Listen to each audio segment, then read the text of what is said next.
नमस्कार दोस्तों, स्वागत है आपके अपने यूट्यूब चैनल रीडिंग लवर्स पर। दोस्तों, आज की जो वीडियो इसमें हम करने वाले हैं आपका हरियाणा में जो टीचर एलिजिबिलिटी जो टेस्ट है टीएसटी पीएचटी या पीआरटी वाला, जिसके आगे जहाँ मार्च या फिर अप्रैल के पहले हफ्ते में होने की संभावना है। तो आपके एग्जामों के लिए महत्वपूर्ण क्वेश्चन आज की वीडियो में हम यहाँ पर करने वाले हैं। और अगर आप स्टैट के अलावा हरियाणा में अन्य भी एग्ज़ाम की तैयारी कर रहे हैं, क्योंकि सिटी वाला जो एग्ज़ाम है उसके भी आगे अप्रैल में होने की संभावना है, तो आपके ये जो क्वेश्चन है इस एग्ज़ाम के लिए भी महत्वपूर्ण रहेंगे, जिसमें हमने सबसे पहले जो आपके हरियाणा जीके से जो महत्वपूर्ण क्वेश्चन है इनको लिया है, और उसके बाद में हम आपके अन्य जो सब्जेक्ट है इससे जो हमारे महत्वपूर्ण क्वेश्चन है ये रहेंगे। तो जिसमें हमारा यहाँ पर पहला क्वेश्चन है, और इसके साथ ही जो है एक और जो महत्वपूर्ण जो है अपडेट रहेगी, जिसने भी जो है एचपीएससी में पीजीटी जो एक केमिस्ट्री वाला एग्ज़ाम दिया था, तो उनका जो फाइनल जो रिजल्ट आ चुका है, साथ में जो इंटरव्यू हुआ था उनके जो मार्क्स हैं वो भी आ चुके हैं।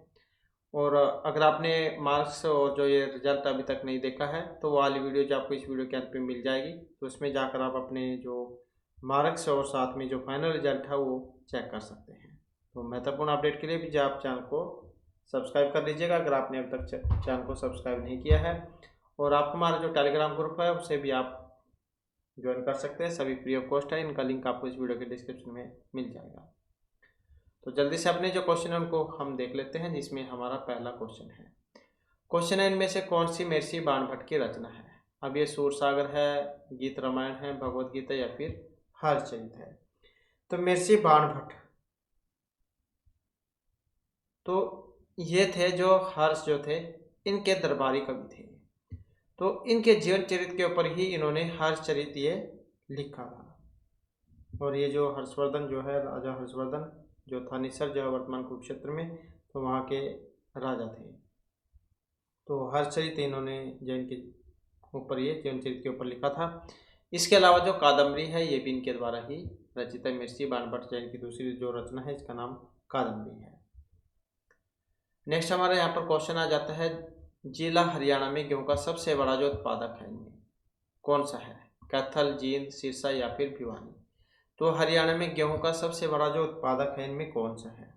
सबसे बड़ा उत्पादक जो है इसकी अगर हम बात करें तो जो ऑप्शन बी में यहाँ पर दिया गया है, अर्थात सिरसा।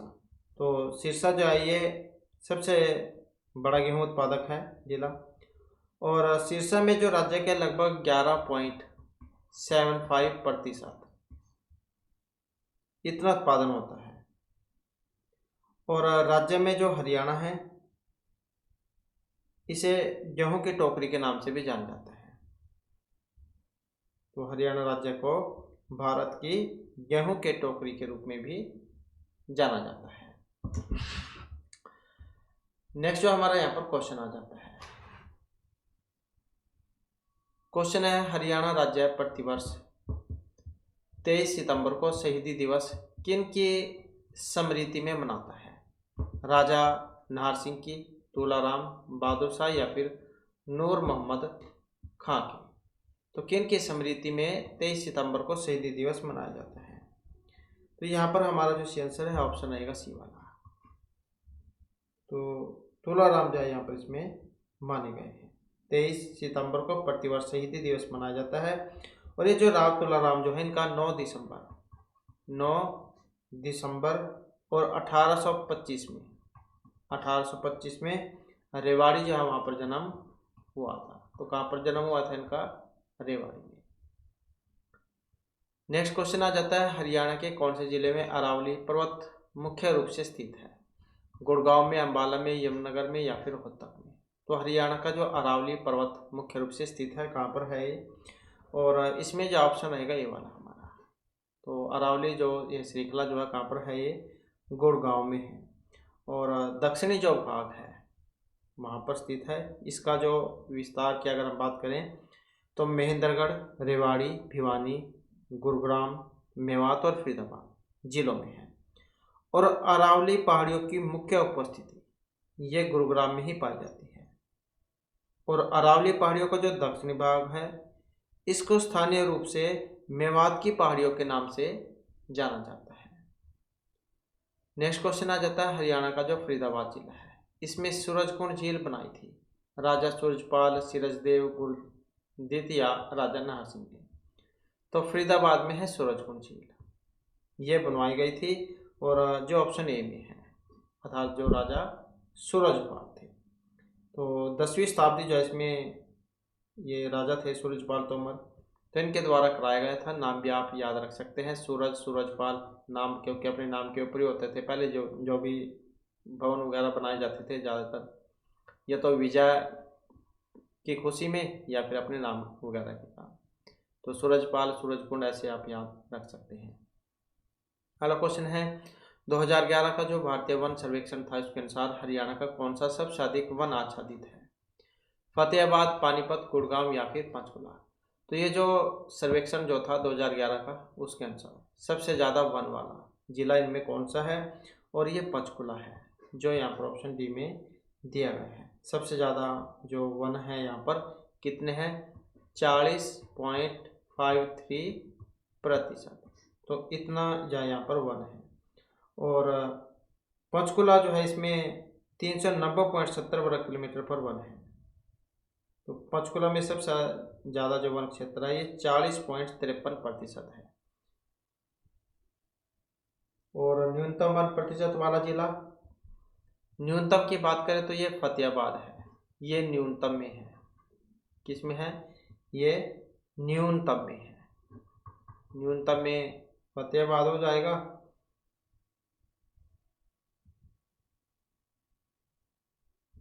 और ये है यहाँ पर 1%, 1% में, 1% में, ये तो है फतेहाबाद। और अगर हम क्षेत्रफल को लें, क्षेत्रफल के अनुसार, क्षेत्रफल जो है इसके अनुसार है पलवल। क्षेत्रफल के अनुसार क्या कौन सा है? पलवल है। तो एक क्षेत्रफल के अनुसार है। नेक्स्ट क्वेश्चन है हमारा, निम्नलिखित में से कौन सा हरियाणा का एक खरीफ फसल नहीं है? सरसों, मक्का, जूट या फिर कपास। तो एक खरीफ फसल नहीं है, वो कौन से वाली है? खरीफ फसल की अगर हम यहाँ पर बात करें तो ये जो ऑप्शन ए में दी गई है, कौन सी? सरसों। तो खरीफ फसल जो है इसके अंतर्गत कौन से आ जाती है? तो इसके अंतर्गत चावल, चावल, गन्ना, मक्का, ज्वार, बाजरा, कपास और दाल, ये सारी हैं खरीफ की फसलें। और खरीफ की जो फसलें होते हैं ये जून जुलाई का जो महीना है, जून जुलाई का, तो इसमें बोई जाती हैं। और सावनी फसल भी इनको कह देते हैं, सावनी फसल जो वो भी इनको कह देते हैं। तो एक होती है खरीफ की जो जीरी है, मतलब जीरी के टाइम में लगती है, धान के टाइम में, तो वे सारी हो जाएंगी खरीफ वाली। और जो ये रबी की फसलें हैं जो अब सर्दी में जब बोई जाती हैं और गर्मी के महीने में आप जो है कटेंगी, जो मार्च के महीने में, तो ये हो जाएंगी रबी की। नेक्स्ट क्वेश्चन आ जाता है हरियाणा का वन विभाग जो तीतर प्रजनन केंद्र है, ये पंचकुला, पिंजौर, कुरुक्षेत्र या फिर भिवानी, कहाँ पर है? तीतर प्रजनन केंद्र, और कहाँ पर है? तो ये पंचकुला में है। तो हरियाणा का वन विभाग पंचकुला में तीतर प्रजनन केंद्र चलाता है। और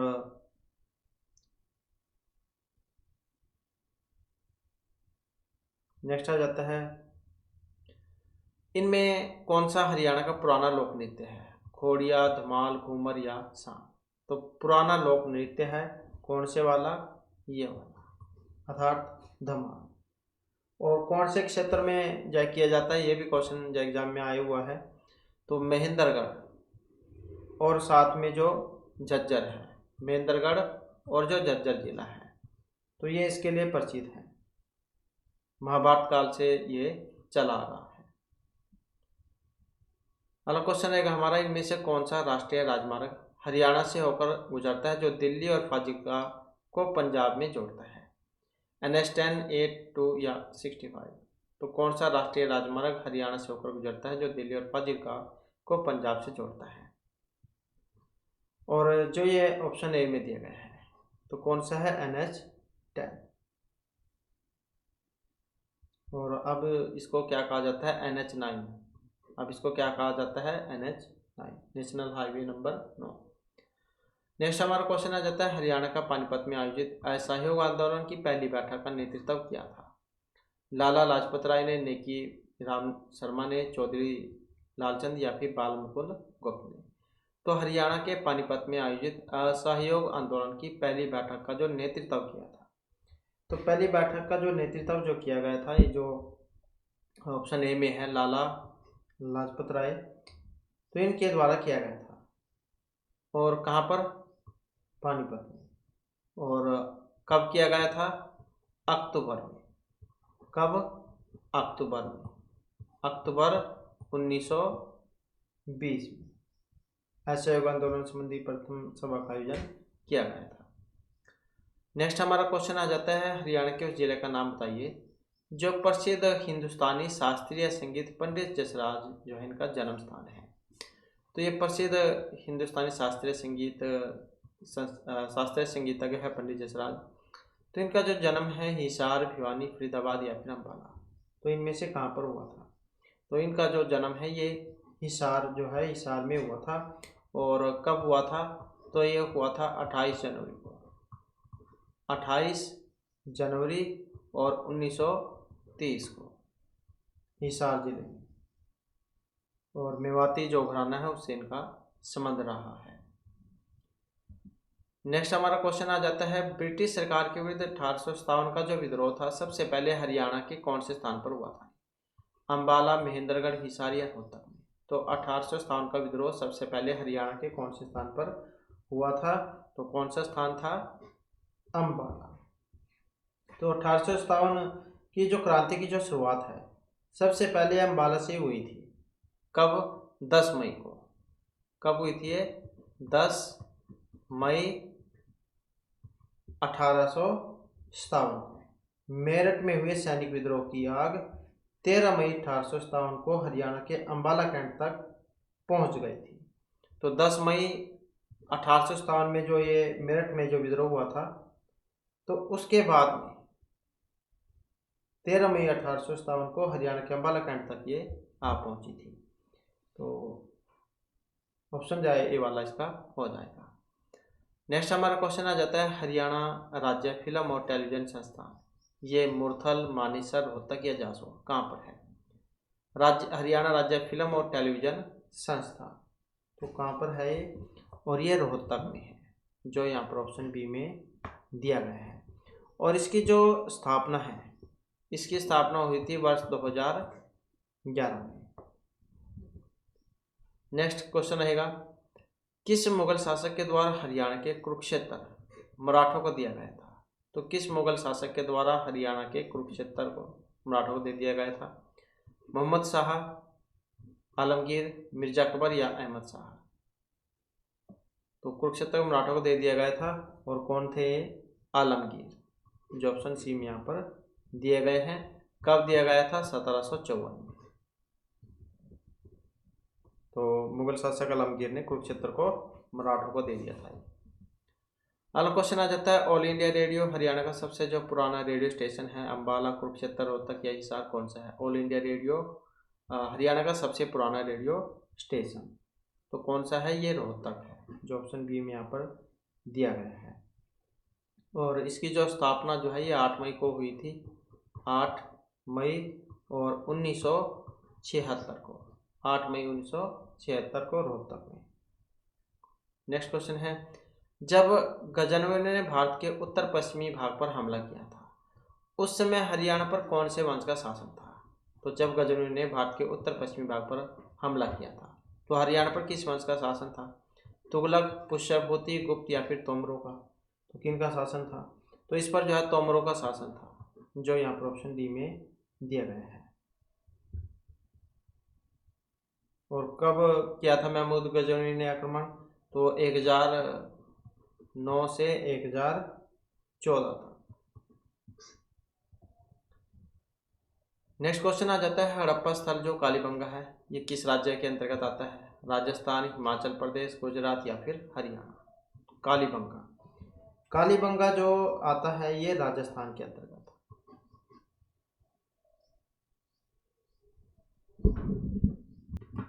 और यहाँ पर आप इसमें जो देख भी सकते हैं, कालीबंगा जो है राजस्थान का जो हनुमानगढ़ जो जिला है इसका प्राचीन एवं ऐतिहासिक स्थल है। और यहाँ पर सिंधु घाटी सभ्यता के महत्वपूर्ण जो अवशेष वो मिले थे। कालीबंगा एक छोटा सा नगर था और यहाँ पर एक दुर्ग भी मिला है। प्राचीन द्रिशद्वती और सरस्वती नदी घाटी, वर्तमान में जो गंगा नदी का क्षेत्र सैंधव सभ्यता से भी प्राचीन कालीबंगा की सभ्यता प्लावित और पुष्पित हुई थी। कालीबंगा 4000 ईस्वी पूर्व से भी अधिक का प्राचीन माना गया है। और सर्वप्रथम 1952 ईस्वी में अमलान घोष ने इसकी खोज की थी और बी के थापर और बी वी लाल ने 1961 से 69 में यहाँ पर उत्खनन कार्य किया था। और यहाँ पर इसका सर्वप्रथम जोता हुआ खेत मिला था और 2900 ईस्वी पूर्व तक यह एक विकसित नगर बन गया था। तो यहाँ पर आप चित्र में जो है यहाँ पर देख सकते हैं। तो इस प्रकार से जो है यहाँ पर ये हड़प्पा स्थल जो कालीबंगा राजस्थान जो है इसके अंतर्गत आता है। अगला क्वेश्चन है, हरियाणा का यह नृत्य शैली सम संख्याओं के एक समूह में धार्मिक कथाओं और लोक कथाओं पर आधारित होती है। झूमर, रतवई, सांग या फिर खोड़िया। नृत्य शैली सम संख्याओं के एक समूह में धार्मिक कथाओं और लोक कथाओं पर आधारित होती है और कौन से वाली है, तो इसको कहा जाता है सांग, जो ऑप्शन सी में यहाँ पर दिया गया है। ये लकड़ी के जो तख्त है इनके ऊपर यह किया जाता है और इसकी जो शुरुआत है ये 1730 में हुई थी। तो ये जो हरियाणा में जो सांग की जो शुरुआत की बात करें, किशन लाल जो भट्ट है इनके द्वारा की गई थी और इनका संबंध जब मेरठ से था और कर्मभूमि इनकी Rewari.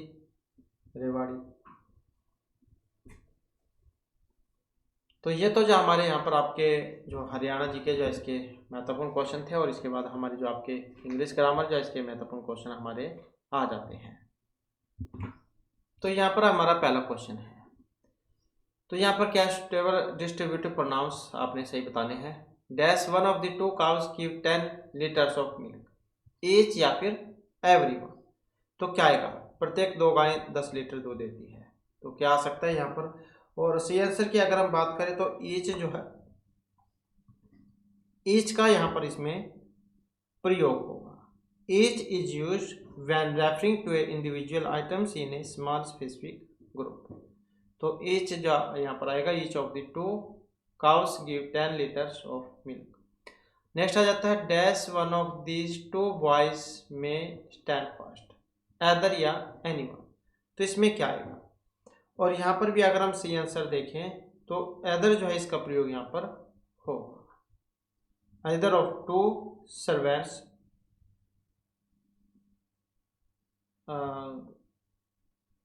Either of this two boys में स्टैंड फर्स्ट।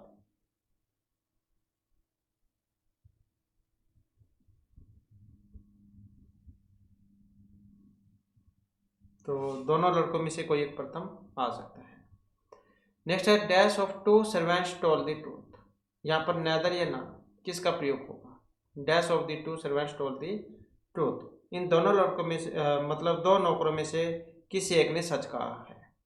तो क्या आ जाएगा यहाँ पर, नेदर। तो यही आ जाएगा यहाँ पर,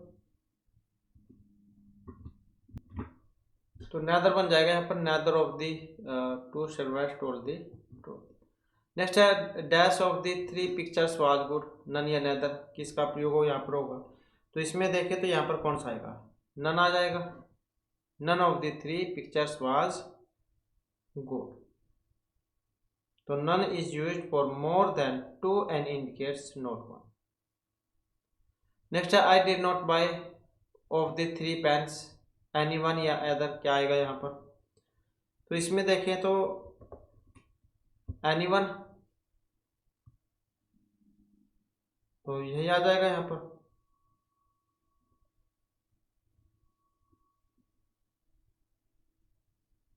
I did not buy anyone of the three pens.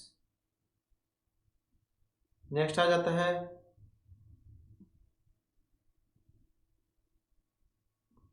He was healthier than of his two brothers either या एनीवन, किसका यहाँ पर इसमें प्रयोग होगा?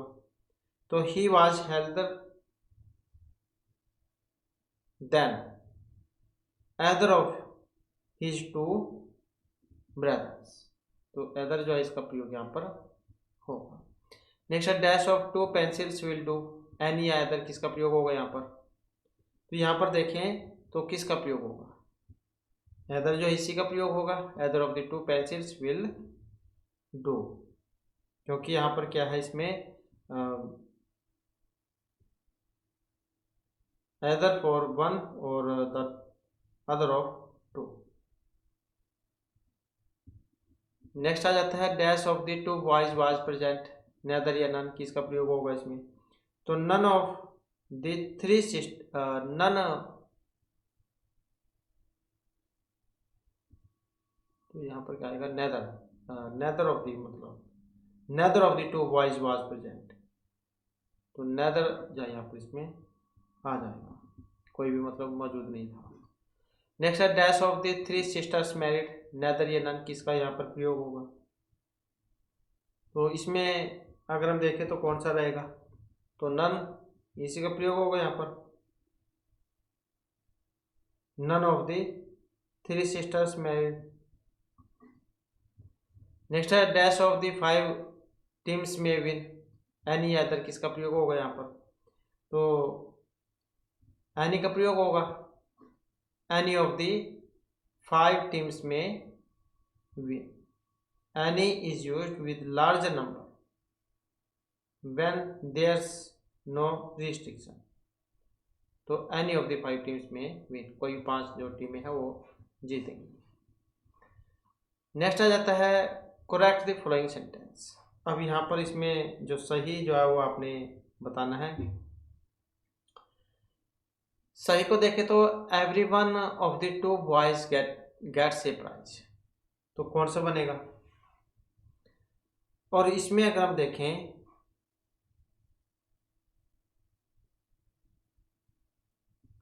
तो इसमें क्या है? Each of the two boys, everyone या इसकी जगह क्या आ जाएगा यहाँ पर? Each, EACH, each of the two boys gets a prize. Next आ जाता है each of the five man received a reward, तो इसमें कौन सा बनेगा? तो यहाँ each of the five man received a reward, तो ईच जो है यहाँ पर इसकी जगह क्या किसका प्रयोग होगा? एवरीवन का, एवरीवन, तो एवरीवन का प्रयोग यहाँ पर होगा, everyone of the five man received a reward. Next है any of the two roads leads to the railway station, तो किसका प्रयोग होगा यहाँ पर? तो इसमें देखें तो यहाँ पर क्या है? एदर जो है इसका प्रयोग होगा, EITHER, either of the two roads leads to the railway station. Next है none of the two gets trump up, तो क्या आएगा? नन ऑफ की जगह, तो यहाँ पर आ जाएगा neither of, NEI, neither of. Answer any one of the two questions, तो क्या आएगा? Answer either of, answer any one नहीं, यहाँ पर आएगा answer either of, EITHER, answer either of the two question. Next है neither of the four books will do, neither of the four books will do, तो क्या आएगा यहाँ पर नेदर की जगह? तो यहाँ पर आ जाएगा नन का प्रयोग होगा, NONE, none of the four books will do. Next आ जाता है हमारा none of my two pens writes well, तो none of my two pens writes well, तो दो पेन तो वे भी अच्छे नहीं लिख सकते हैं, तो कौन सा बन जाएगा यहाँ पर? तो नेदर, नेदर जो है इसका प्रयोग होगा, NEITHER, neither of my two pens writes well. Next आ जाता है any one of the two mans would be able to do this work, any one of the two man would be able to do this work, तो कौन सा बन जाएगा यहाँ पर इसका? तो एनीवन जो है यहाँ पर क्या आएगा इसकी जगह, एदर। एदर जो है इसका प्रयोग होगा, EITHER, either of the two man will be able to do this work. The boy narrated stories is, तो किसका प्रयोग होगा यहाँ पर, तो यहाँ पर जो है ईच का प्रयोग होगा। ईच ऑफ द बॉय क्या हो जाएगा, each of the, EACH, each of the boys narrated stories is.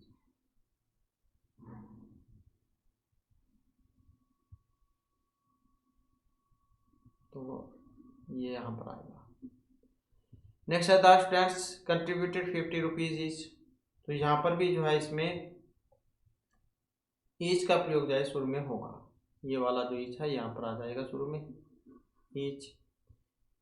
Each of the students contributed 50 rupees, तो इस प्रकार से जो इनका प्रयोग होगा।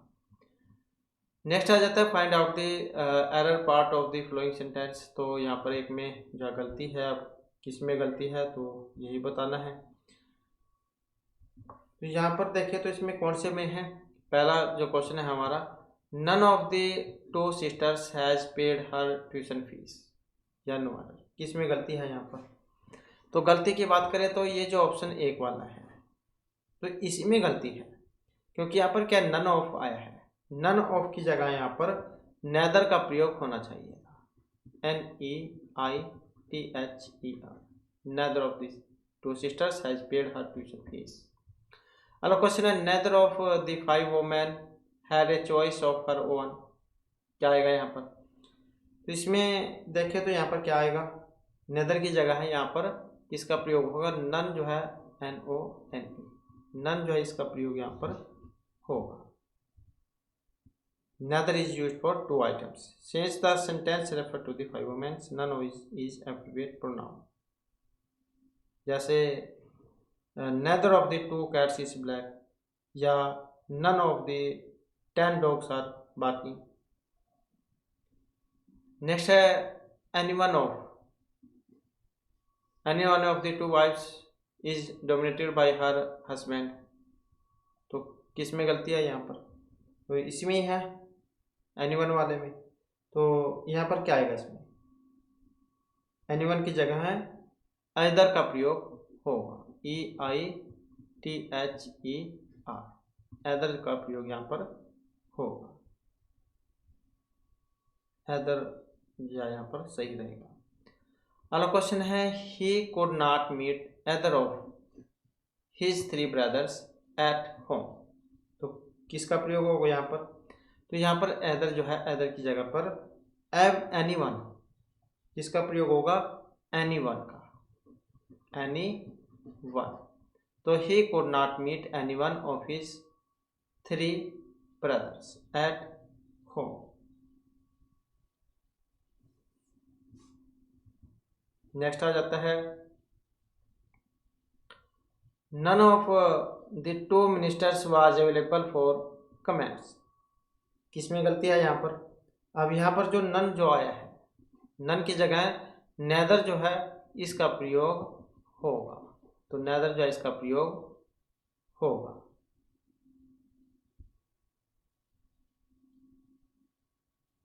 नेक्स्ट है each of the members had their own opinion about it, या नो एरर, किसमें गलती है यहाँ पर। अब इसमें देखें तो यहाँ पर क्या देयर आया है, देयर आया है, तो देयर की जगह यहाँ पर हिज का प्रयोग होगा, तो किसका प्रयोग होगा यहाँ पर, हिज जो है हिज का प्रयोग होगा।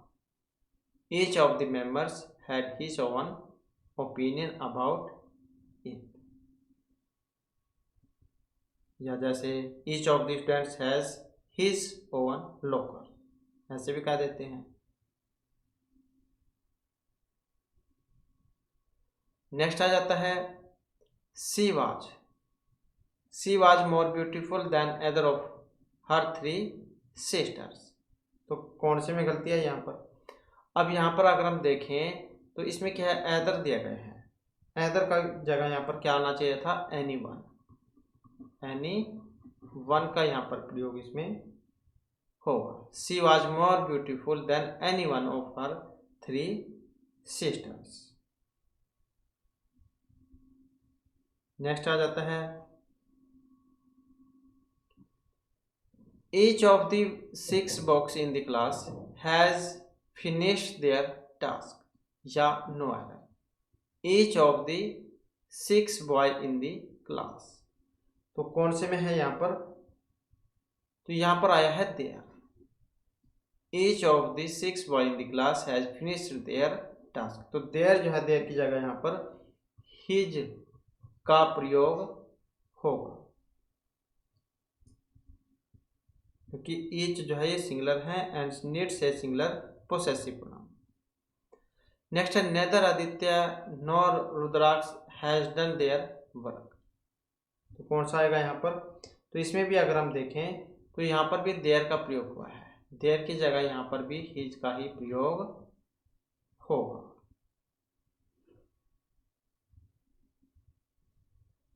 नेक्स्ट आ जाता है एदर ऑफ द इंजीनियर और his machines fail in his duty, तो यहाँ पर किसमें गलती है? अब यहाँ पर भी अगर हम देखें तो एदर द इंजीनियर और his machines fail in his duty, तो यहाँ पर हिज जो है, हिज की जगह पर किसका प्रयोग होगा? देयर का, तो देयर का प्रयोग यहाँ पर होगा। तो ये हमारे जो आपके यहाँ पर जो इसमें जो इंग्लिश ग्रामर जो इसके क्वेश्चन थे, और इसके बाद जो हमारी जो रीजनिंग वाले जो महत्वपूर्ण क्वेश्चन हैं ये आ जाते हैं।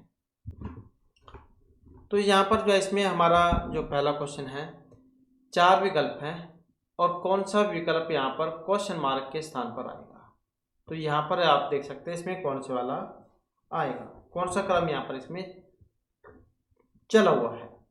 तो इसमें देखें तो यहाँ पर 88 में 4 कम हुए हैं 84, और यहाँ पर 80 है और 76 है, मतलब 76, 4 80 और 4 84 और 4 88, तो इस प्रकार से 4 जो है यहाँ पर आ जाएंगे इसमें। और 76 में से भी अगर हम 4 को कम करेंगे तो क्या आ जाएगा? 72। अब 72 इसमें भी है, इसमें भी है।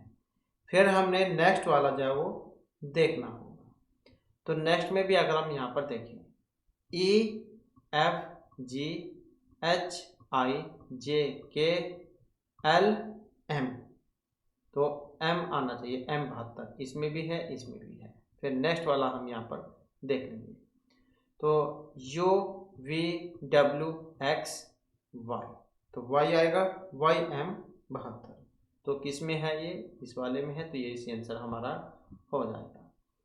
नेक्स्ट है एक निश्चित तर्क का अनुसरण करते हुए 19 209 से संबंधित है, उसी तर्क का अनुसरण करते हुए 27 297 से संबंधित है, तो उसी तर्क का अनुसरण करते हुए 61 का संबंध होगा। यहाँ पर नोट दिया गया है कि संख्या को उसके घटक अंकों में तोड़े बिना पूर्ण संख्याओं पर संक्रिया की जानी चाहिए। उदाहरण के लिए संख्या 13 को ले लें, 13 पर संक्रिया जैसे कि 13 में जोड़ना, घटाना, गुणा करना आदि की जा सकती है, तो 13 को 1 और 3 में तोड़ने और फिर 1 और 3 पर गणितीय संक्रिया करने की अनुमति नहीं है। तो कौन से वाला फिर इसका सही आंसर यहाँ पर रहेगा? तो इसमें अगर हम देखें तो कैसे बना है, तो यहाँ पर देख सकते हैं आप 19 209 है, तो अगर हम 19 को 11 से गुणा करते हैं तो 209 हमारा आ जाता है। और इसी प्रकार से यहाँ पर 27 है, 27 को भी अगर हम 11 से गुणा करते हैं तो 297 हमारा आ जाता है। तो इसी प्रकार से अगर हम 61 के साथ भी काम करें तो यहाँ पर हमारा 671 ये आ जाता है। तो इस आधार पर देख सकते हैं, तो ऑप्शन जो है हमारा बी वाला इसमें हो जाएगा। नेक्स्ट आ जाता है एक पासे के विभिन्न फलकों पर 6 अक्षर Q Z V T L और A लिखे गए हैं। इस पासे की 2 स्थितियां नीचे चित्र में दिखाई गई हैं, क्योंकि विपरीत वाले फलक पर आने वाला जो अक्षर है वो आपने बताना है। तो ये जो है इसके स्थान पर कौन से वाला यहाँ पर आएगा, तो कौन से वाला आ सकता है यहाँ पर, तो यही आ जाएगा यहाँ पर। तो इसे आप ऐसे भी कर सकते हैं, जैसे Q है, Q लगा लो, Q V Z और यहाँ पर भी T वी और एल। तो क्या आ जाएगा क्यू के विपरीत, जैसे वी के वी हो गया, क्यू का क्या आ जाएगा टी। नेक्स्ट है निम्नलिखित संख्या युग्मों में पहली संख्या पर कुछ गणितीय संक्रिया लागू करके दूसरी संख्या प्राप्त की जाती है। 4 में से 3 युग्मों में से समान स्वरूप लिया गया है और इसलिए वे एक समूह बनाते हैं। उस संख्या युग्म का चयन कीजिए जो एक समूह से संबंधित नहीं है। नोट दिया गया है कि संख्याओं को उनके घटक अंकों में विभक्त किए बिना पूर्ण संख्याओं पर संक्रिया की जानी है। उदाहरण के लिए 13 को लीजिए। 13 पर संक्रिया जैसे कि 13 में जोड़ना, घटाना, गुणा करना आदि की जा सकती है। 13 को 1 या फिर 3 में विभक्त करने और फिर 1 या 3 पर गणित से करने की अनुमति नहीं होगी। तो यहाँ पर बीच में कौन से वाला बनेगा? तो इसमें अगर हम देखें तो 335 है, जैसे इसमें से अगर हम 119 कम कर लें तो कितना बन जाता है? 216। और 317 में से 101 कम करते हैं, कितने बन जाते हैं? ये भी 216। 308 है, इसमें से अगर हम 92 कम करते हैं कितने हो जाते हैं? 216। तो इसी प्रकार से अगर हम 358 में से 152 कम करें तो कितना बनता है? 206। तो कौन से वाला यहाँ पर इसका होगा? ये वाला, यही अलग है। नेक्स्ट है दिए गए विकल्प में इसमें आकृति की पहचान कीजिए जो क्वेश्चन मार्क के स्थान पर आए। यहाँ पर इसमें कौन सी वाली आएगी? इसमें देखें ए बी सी डी। अब नेक्स्ट में अगर हम देखें तो ए जो है यहाँ पर चली गई है, ए बी सी, और डी जो है यहाँ पर आ गई है, डी ई। नेक्स्ट में भी देख सकते हैं कुछ इस प्रकार का जो क्रम चला हुआ है। तो इस आधार पर देखें तो कौन सी वाली आ सकती है? यहाँ पर कौन सी वाली आ जाएगी? ये वाली आ जाएगी यहाँ पर, A B C D E. फिर नेक्स्ट आगे आ गई है A B C D E, और फिर नेक्स्ट में ए यहाँ पर आ गई है। अब यहाँ से भी देख सकते हैं ए यहाँ पर थी, उसके बाद नेक्स्ट यहाँ पर, फिर यहाँ पर, नेक्स्ट वाले में यहाँ पर। तो इसमें फिर यहाँ पर ये वाला जो चिन्ह था वो बदल रहा है, डी ई हुआ है, सी डी हुआ है, बी सी हुआ है, ए बी हुआ है। तो इसी प्रकार से यहाँ पर भी हो गए। तो ये वाली हो जाएगी इसमें। नेक्स्ट है यदि जमा और माइनस को आपस में बदल दें, गुण और माइनस को भी आपस में बदल दें, तो ये जो है इनके स्थान पर जब हम संख्या रखेंगे तो क्या हमारा निकल के आएगा? अब इसमें अगर आप देखें तो जैसे 400 ये 45 15 है, तो हम क्या है गुणों को भाग में बदल देंगे, गुणा को भाग में बदल देंगे 5। और इस ये जो माइनस है जमा और माइनस को आपस में बदल देंगे, तो यहाँ पर क्या है माइनस की जगह जमा हो जाएगा 431। और जो भाग है भाग वाले की जगह कौन सा चल जाएगा? गुणा चले जाएगा 3, और प्लस वाले की जगह माइनस हो जाएगा 821, ये हो जाएगा। तो बोर्ड मास वाला जो नियम है अब यहाँ पर लगाना होगा, भाग गुणा जमा माइनस वाला। तो इसमें आप देख सकते हैं, तो इसको जब हम भाग करेंगे तो क्या आ जाएगा? 5 नीम 45, 0 5 दिए 15, यह आ जाएगा। प्लस में अब भाग गुणा, तो गुणा भी देख लेते हैं। तो 3 एकम जो है 3, और 3 तिया 9, 3 चौके 12, तो आज क्या आ जाएगा? 12 93 माइनस में 821, भाग हो गई हमारी, गुणा भी हो गई। तो अब जमा, इनकी जमा कर लेते हैं तो कितना आ जाएगा?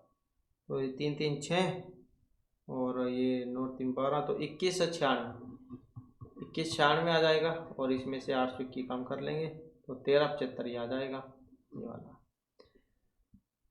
नेक्स्ट है दी गई आकृति में कितने त्रिभुज हैं? तो इसमें त्रिभुज जो आपने बताने हैं कितने वाले हैं। तो त्रिभुजों की संख्या इसमें कितनी हो सकती है?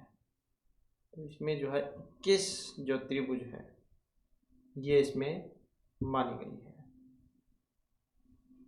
नेक्स्ट है एक निश्चित तर्क का अनुसरण करते हुए 152 से संबंधित है, इसी तर्क का अनुसरण करते हुए 47 168 से संबंधित है, समान तर्क का अनुसरण करते हुए 66 का संबंध आपने बताना है। तो यहाँ पर भी संख्या को उनके घटक अंकों में विभक्त किए बिना पूर्ण संख्याओं पर संक्रिया की जानी है। उदाहरण के लिए 13 को ले लें। 13 पर संक्रिया जैसे कि जोड़ना, घटाना, गुणा आदि 13 में की जा सकती है। 13 को 1 और 3 में विभक्त करना और फिर 1 और 3 पर गणित से करने की अनुमति नहीं है। मतलब इनका भी अपना सेम वैसे ही है, ये बताना है। तो इसको भी अगर हम देखें तो जैसे 152 है, 152 में से अगर हम 31 कम करते हैं तो कितना आ जाएगा? 121। ऐसे ही यहाँ पर 168 है, इसमें से भी जब हम 47 कम करते हैं तो कितना आता है? 121। ऐसे ही यहाँ पर इसका देखना होगा हमें 66 का, तो इसमें से भी हम क्या करेंगे? 187 जो है, 187 में से 66 कम कर लेंगे तो ये भी 121 आएगा। तो जो ऑप्शन बी में दिया गया है, मतलब ऐसा देखना होगा हमने जो यहाँ पर 187 हो, तो यही देखना है। तो 66 में सीधा भी आप कर सकते हैं, 121 तो आ ही रहा है हमारा, 66 कर ले इसमें, 6 7 6 2 8, ऐसे भी सीधा हो जाएगा। नेक्स्ट है, प्रश्न में ऐसे शब्द युग्म है जो एक निश्चित तरीके से एक दूसरे से संबंधित है। इनमें से 4 शब्द युग्मों में से 3 शब्द युग्म एक समान है क्योंकि इनमें संबंध समान है और इसी प्रकार वे एक समूह बनाते हैं। इनमें से कौन सा शब्द युग्म उस समूह से संबंधित नहीं है? शब्दों को अर्थपूर्ण अंग्रेजी हिंदी शब्द माना जा सकता है और शब्द में अक्षर व्यंजन स्वरों की संख्या के आधार पर एक दूसरे से संबंधित नहीं होने चाहिए। तो इसमें देख सकते हैं कौन सा वाला इसका बनेगा यहाँ पर। और जैसे त्रिभुज है, त्रिभुज जो है इसमें 3 भुजाएं होती हैं और जो पंचभुज है 5 भुजाएं होगी। वर्ग जो है इसमें 4 हो गई। षटभुज में इसमें 8 भुजाएं होती हैं, तो यही गलत है क्योंकि षटभुज जो है षट में तो 6 ही भुजाएं होंगी, 8 थोड़ी होगी, तो यही गलत है। नेक्स्ट है, उस विकल्प का चयन कीजिए जिसमें संख्या वही संबंध साझा करते हैं जो संख्याओं के दिए गए युग्म के द्वारा साझा किया जा सकता है। तो यहाँ पर भी इसका बताना है 149 213 का। तो यहाँ पर भी देख लेते हैं, जैसे 213 है, इसमें से 149 हम कम करेंगे तो क्या आएगा? 64 आएगा। ऐसे ही यहाँ पर ये 232 है, इसमें से भी जब हम 168 कम करेंगे तो क्या आ जाएगा? यहाँ पर भी 64 आएगा। तो इसी प्रकार से जो है यहाँ पर जब हम 217 में से जो है ये 153 कम करेंगे तो क्या आएगा? 64। तो यह आएगा ऑप्शन सी वाला। नेक्स्ट है, एक पासे के विभिन्न फलकों पर 6 संख्याएं 21 22 23 24 25 और 26 ये दी गई है। नीचे दिए गए इस पासे की 3 स्थिति दिखाई गई है, तो 24 के विपरीत फलक पर कौन सी संख्या आएगी? तो 24 वाली जो संख्या वो आपने यहाँ पर बतानी है इसमें। तो 24 के कौन सी आएगी यहाँ पर? 24 के विपरीत कौन सी हो सकती है? यही वाली हो सकती है।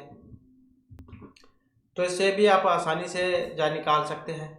जैसे 21 है, 21 फिर 25 है, उसके बाद 23 है। ऐसे यहाँ पर 21 के नीचे 21 और 25 के नीचे 25, एक बच गई यहाँ पर 22। ऐसे नेक्स्ट में 22 यहाँ पर तो इसमें भी फिर वैसे ही 25 है, 25 की जगह हम 25 लिख लेंगे और ये 22 की जगह 22 लिख लेंगे, एक बच गया 24 यहाँ पर आ जाएगा। तो 24 के विपरीत 21 है, तो ये इसका आंसर हो जाएगा। नेक्स्ट है, जनरल अवेयरनेस के हमारे यहाँ पर क्वेश्चन आ जाते हैं, जिसमें पहला क्वेश्चन है, इनमें से किसने नील दर्पण नामक एक नाटक लिखा था? तो ये मोतीलाल नेहरू थे, दीनबंधु मित्र थे, चित्तरंजन दास थे या फिर सरोजिनी नायडू। तो ये कौन थे जिन्होंने नील दर्पण नामक जो नाटक है ये लिखा था? तो ये थे जो ऑप्शन सी में दिए गए, अर्थात जो दीनबंधु मित्र। तो ये 1858 जो 59 है, तो इसमें दीनबंधु मित्र जैन के द्वारा लिखा गया कि बंगाली भाषा का नाटक है। जिसमें बंगाल में ब्रिटिश बगान मालिकों के द्वारा नील की खेती करने वाले किसानों पर किए गए अत्याचारों को दिखाया गया था।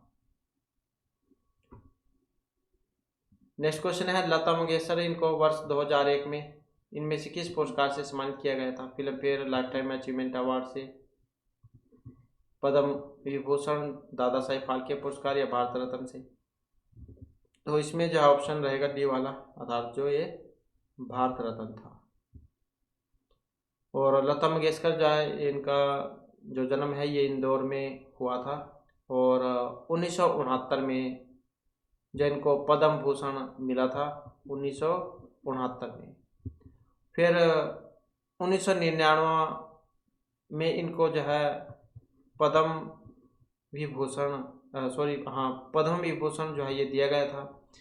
फिर 1989 में जो है इनको दादा साहेब फाल्के पुरस्कार, और 2009 में फ्रांस का जो सर्वोच्च नागरिक सम्मान है ऑफिसर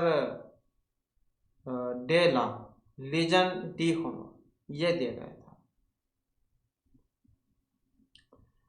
नेक्स्ट, इनमें से कौन सी क्षारकता का एक सही क्रम है? क्षारकता का सही क्रम कौन से वाला है? तो इसमें जो सही क्रम है ये वाला।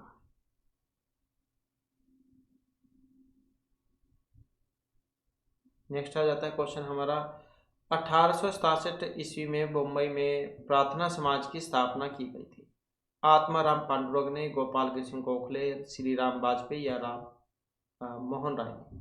तो 1867 में मुंबई में प्रार्थना समाज की स्थापना की गई थी, किनके द्वारा?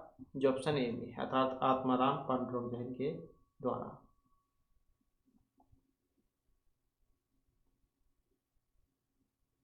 नेक्स्ट है, निम्नलिखित में से किन के द्वारा 1929 में बिहार प्रांतीय किसान सभा का गठन किया गया था? तो 1929 में बिहार प्रांतीय किसान सभा का गठन कुंवर सिंह, जे.एम. सेनगुप्ता, जयप्रकाश नारायण या स्वामी सहजानंद सरस्वती के द्वारा? तो कौन थे? और ऑप्शन डी वाले, स्वामी सहजानंद सरस्वती। तो ये जो बिहार प्रांतीय किसान सभा जो है, इनका उदय 1929 की महामंदी से उत्पन्न कृषि संकट के प्रति हुआ था। और ये जो स्वामी सहजानंद सरस्वती है, इन्होंने किसान संघर्ष और भूमि सुधारों को संबोधित करते हुए the other side of the shield और रेंट रिडक्शन इन बिहार, ये पुस्तकें लिखी थी। अगला क्वेश्चन है, भारत का पहला जो गोल्फ क्लब था ये किस शहर में स्थित था? शिमला, गुलमर्ग, मैसूर या फिर कोलकाता में? तो भारत का पहला गोल्फ क्लब किस शहर में स्थित था? और ये ऑप्शन डी वाला, अर्थात कोलकाता में। और 1829 में स्थापित royal Kolkata golf club Bharat का सबसे पुराना गोल्फ क्लब है और ये ग्रेट ब्रिटेन के बाहर पहला गोल्फ क्लब है। और भारत में अन्य गोल्फ क्लब जिसमें बॉम्बे प्रेसिडेंसी गोल्फ क्लब है, पटना गोल्फ क्लब है, कोयम्बटूर गोल्फ क्लब है और चंडीगढ़ गोल्फ क्लब है। नेक्स्ट है, निम्नलिखित में से कौन सा अनुच्छेद रिट आधारिता से संबंधित है और अनुच्छेद 32 के समान प्रावधान रखता है? तो कौन सा अनुच्छेद रिट आधारिता से संबंधित है और अनुच्छेद 32 के समान प्रावधान रखता है? कौन से वाला? ऑप्शन डी वाला, अनुच्छेद 226। तो भारत में भारतीय संविधान का अनुच्छेद 32 के तहत सर्वोच्च न्यायालय द्वारा और भारतीय संविधान के अनुच्छेद 226 के तहत उच्च न्यायालय द्वारा रिट जारी की जाती है। और भारत जो है इसमें 5 प्रकार की जो रिट है ये जारी की जाती है: बंधी प्रत्यक्षीकरण, परम आदेश, उत्प्रेषण और अधिकार परीक्षा। नेक्स्ट हमारा क्वेश्चन है, महेंद्र वर्मन प्रथम इनमें से किस राजवंश के शासक थे? पांड्या, चोल, चालुक्य या फिर पल्लव? तो इनका जो संबंध है किससे? पल्लवों से है। तो महेंद्र वर्मन प्रथम इन्होंने वर्तमान आंध्र क्षेत्र के दक्षिणी भाग और भारत में वर्तमान तमिलनाडु के उत्तरी क्षेत्र पर शासन किया था और इन्होंने चित्रकारपुरी, मातविलास और विचिरचिता की उपाधि धारण की थी। और ये जो पल्लव जो राजवंश है इसकी स्थापना जो है ये सिंह विष्णु इन्होंने की थी। अगला क्वेश्चन है, भारत में विदेशी निवेश का अधिकतर किस चुनौती का सामना करना पड़ता है? अत्यधिक विदेशी प्रतिस्पर्धा, अस्थिर विनियामक परिवेश का, कुशल श्रमिक अभाव का या उपभोक्ता आधार अभाव का। तो भारत में विदेशी निवेश को अधिकतर किस चुनौती का सामना करना पड़ता है? तो कौन सी है? ये वाली, अस्थिर विनियामक परिवेश का। अगला क्वेश्चन है, जुलाई 2023 तक की स्थिति के अनुसार केंद्रीय विज्ञान एवं प्रौद्योगिकी राज्य मंत्री स्वतंत्र प्रभार में कौन थे? तो जुलाई 2023 तक में केंद्रीय विज्ञान एवं प्रौद्योगिकी राज्य मंत्री स्वतंत्र प्रभार में कौन थे? तो इनका नाम था जितेंद्र सिंह। जो यहाँ पर जो ऑप्शन डी में दिए गए हैं, तो कौन थे? जितेंद्र सिंह।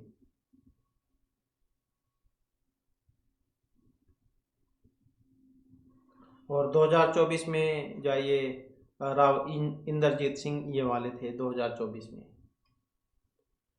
अगला क्वेश्चन है, लठमार होली मुख्य रूप से किस राज्य में खेली जाती है? कर्नाटक, उत्तर प्रदेश, अरुणाचल प्रदेश या फिर हिमाचल प्रदेश में? लठमार होली तो कहाँ पर खेली जाती है? उत्तर प्रदेश में। तो ये बरसाना जो है, बरसाना नंदगांव कस्बा, वहाँ पर मनाई जाती है, जिन्हें राधा और कृष्ण की नगरी के रूप में जाना जाता है। अगला क्वेश्चन है, निम्नलिखित में से कौन सी भारत में राष्ट्रपति के पद के लिए एक शर्त नहीं है? राष्ट्रपति के पद के लिए एक शर्त नहीं है। वह किराए के भुगतान के बिना अपने आधिकारिक निवास का उपयोग करने का हकदार नहीं होगा। संसद के किसी भी सदन का सदस्य नहीं होगा। उनके कार्यकाल के दौरान भत्तों में कमी नहीं की जाएगी। वह किसी लाभ के पद पर नहीं होगा। तो एक शर्त नहीं है, भारत में राष्ट्रपति के पद के लिए एक शर्त नहीं है। कौन से वाली? ये वाली, कि वह किराए के भुगतान के बिना अपने आधिकारिक निवास का उपयोग करने का हकदार नहीं होगा। तो ये जो अनुच्छेद 59 जो है, इसमें राष्ट्रपति के लिए कुछ जो नियम शर्तें जो बतलाई गई हैं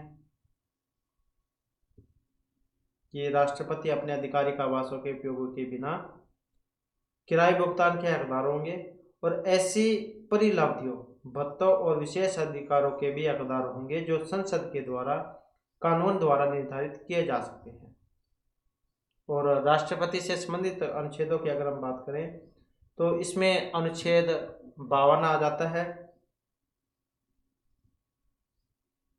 अनुच्छेद 54 आ जाता है, 55 आ जाता है और 56 आ जाता है। नेक्स्ट आ जाता है टाइम मैगजीन 2021 के 100 सबसे प्रभावशाली लोग की जो सूची जारी हुई थी, तो इसमें भारतीयों के जो नाम हैं ये थे, इसमें कौन थे? नरेंद्र मोदी। अगला क्वेश्चन है, जब जनसंख्या घनत्व का विश्लेषण निवल खेती योग्य क्षेत्र के माध्यम से गणना करके किया जाता है तो उसमें आपको क्या कहा जाता है? जब जनसंख्या घनत्व का विश्लेषण निवल खेती योग्य क्षेत्र के माध्यम से गणना करके किया जाता है तो उसे हम कृषि घनत्व, कार्यकीय घनत्व, सकल घनत्व या निवल घनत्व क्या कहें? जनसंख्या घनत्व का विश्लेषण निवल खेती योग्य क्षेत्र के माध्यम से गणना करके किया जाता है तो उसे हम क्या कहेंगे? कार्यकीय घनत्व। क्या कहेंगे? कार्यकीय घनत्व। कार्यकीय घनत्व का जो फार्मूला क्या है? कार्यकीय घनत्व बराबर कुल जनसंख्या बटे शुद्ध खेती योग्य क्षेत्र। अगला क्वेश्चन है, मोहन वीणा वादक पंडित विश्व मोहन भट्ट ने वर्ष 1994 में पुरस्कार जीता था। संगीत कला निधि का, ऑस्कर का, ग्रैमी का या संगीत नाटक अकादमी का? तो मोहन वीणा वादक पंडित विश्व मोहन भट्ट ने 1994 में जो पुरस्कार जीता था तो कौन सा था? ये ग्रैमी वाला, जो ऑप्शन सी में यहाँ पर दिया गया है। और 1998 में संगीत नाटक अकादमी पुरस्कार, 2002 में पद्मश्री, 2017 में पद्म भूषण भी ने मिला था। अगला क्वेश्चन है, कौन सा पठार बहुत उपजाऊ होता है क्योंकि वे काली मृदा में समृद्ध होते हैं जो खेती के लिए बहुत अच्छी है? अफ्रीका, कटंगा, इथोपिया या दक्कन का लावा पठार? तो कौन सा पठार बहुत उपजाऊ होता है जो काली मिट्टी में के लिए अच्छा माना गया है और खेती के लिए भी ठीक है? मतलब काली मिट्टी खेती के लिए तो उपजाऊ होती है, तो कौन से वाला पठार था ये? तो ये जो ऑप्शन डी में है, दक्कन का लावा पठार। नेक्स्ट है संगठन के ग्रेड और उसके उदाहरण के संबंध में कौन सी जोड़ी यहाँ पर गलत है। कोशिकीय ग्रेड संगठन साइकोन, प्रोटोप्लाज्म ग्रेड संगठन पैरामीशियम, कोशिका ऊतक ग्रेड संगठन जेलीफिश या ऊतक अंग ग्रेड संगठन यूप्लेक्टेला। तो कौन सा है यहाँ पर, और इसमें देखें तो ये जो ऑप्शन डी में दिया गया है, तो ये वाला ऊतक अंग ग्रेड संगठन यूप्लेक्टेला। ये जो यहाँ पर यूप्लेक्टेला जो दिया गया है, ये ग्लास स्पंज की एक प्रजाति है जिसमें वीनस फ्लावर बास्केट शामिल है, और जो ऊतक अंग ग्रेड की बजाय सेलुलर ग्रेड का संगठन प्रदर्शित करता है। और सेलुलर ग्रेड का संगठन कोशिकाओं का एक समूह होता है जो कार्यात्मक रूप से विभेदित होता है। तो यही जो यहाँ पर इनमें गलत है, एक अलग है। इसके बाद जुलाई 2023 तक की स्थिति के अनुसार तमिलनाडु के जो मुख्यमंत्री थे इनमें से कौन थे। तो इसमें जो है ऑप्शन रहेगा हमारा डी वाला, तो M.K. स्टालिन जो ऑप्शन डी में यहाँ पर दिए गए हैं। तो तमिलनाडु के या 8वें नंबर के मुख्यमंत्री थे। नेक्स्ट है इनमें से कौन सा राज्य दालों का सबसे बड़ा उत्पादक है। मध्य प्रदेश, पंजाब, हरियाणा या बिहार। तो दालों का सबसे बड़ा उत्पादक इनमें कौन से वाला है, तो कौन से वाला है, मध्य प्रदेश। नेक्स्ट है भारत में प्रोजेक्ट टाइगर, ये शुरू हुआ था 1985, 73, 70 या 1972 में। तो भारत में प्रोजेक्ट टाइगर ये किस वर्ष शुरू हुआ था, और ये हुआ था 1 अप्रैल 1973 को। 1 अप्रैल 1973 को कॉर्बेट टाइगर रिजर्व में आधिकारिक तौर पर प्रोजेक्ट टाइगर की शुरुआत की गई थी, जिसमें शुरुआत में 9 टाइगर रिजर्व शामिल थे। और अंतर्राष्ट्रीय बाघ दिवस पर कब मनाया जाता है, 29 तारीख को, 29 जुलाई को। तो प्रतिवर्ष बाघ दिवस मनाया जाता है। अगला क्वेश्चन है भारतीय जो क्रिकेट कंट्रोल बोर्ड है BCCI, इसका मुख्यालय मुंबई, नई दिल्ली, कोलकाता, चेन्नई, कहाँ पर है, तो ये मुंबई में है। नेक्स्ट है इनमें से कौन सी अपघटन अभिक्रिया रेड क्रॉस अभिक्रिया नहीं है। तो कौन सी अपघटन अभिक्रिया रेडॉक्स अभिक्रिया नहीं है।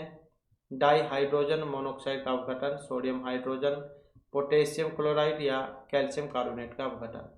तो कौन सी यहाँ पर एक अभिक्रिया नहीं है, कौन सी, ये वाली कैल्शियम कार्बोनेट का अपघटन। नेक्स्ट इनमें से कौन सा कथन उभयलिंगी आश्रय को सर्वोत्तम रूप से परिभाषित करेगा। पुमंग और जायंग दोनों से युक्त फूल, द्विकोष्ठी फूल, केवल जायंग वाला फूल या केवल पुमंग वाला फूल। तो कौन सा कथन उभयलिंगी आश्रय को सर्वोत्तम रूप से परिभाषित करेगा, तो ये वाला पुमंग और जायंग दोनों से युक्त फूल। तो उभयलिंगी श्रेय पौधों में नर और मादा दोनों प्रकार के फूल होते हैं, और इसके जो उदाहरण हैं इसमें अरंडी, खीरा और मक्का शामिल हैं।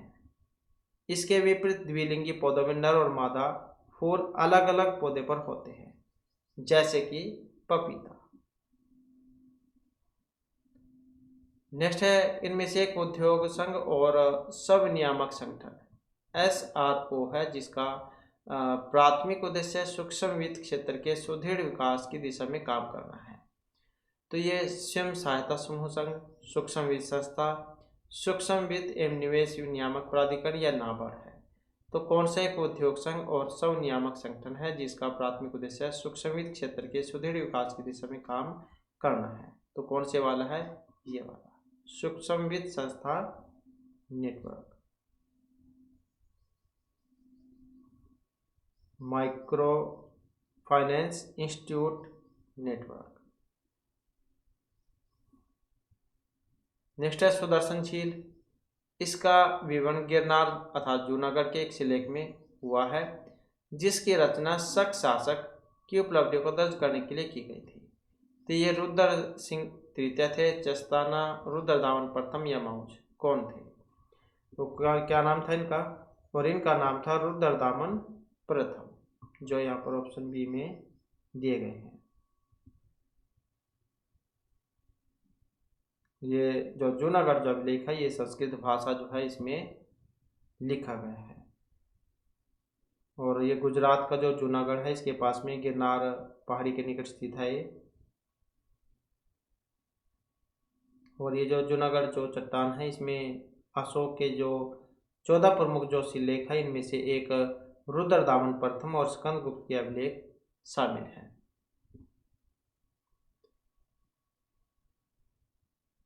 तो यह हमारे जो है यहाँ पर आज के महत्वपूर्ण क्वेश्चन थे। नेक्स्ट वीडियो की इसमें आपके लिए नए जो महत्वपूर्ण क्वेश्चन हम लेकर आएंगे। और हमारे साथ अंत बनाने के लिए धन्यवाद।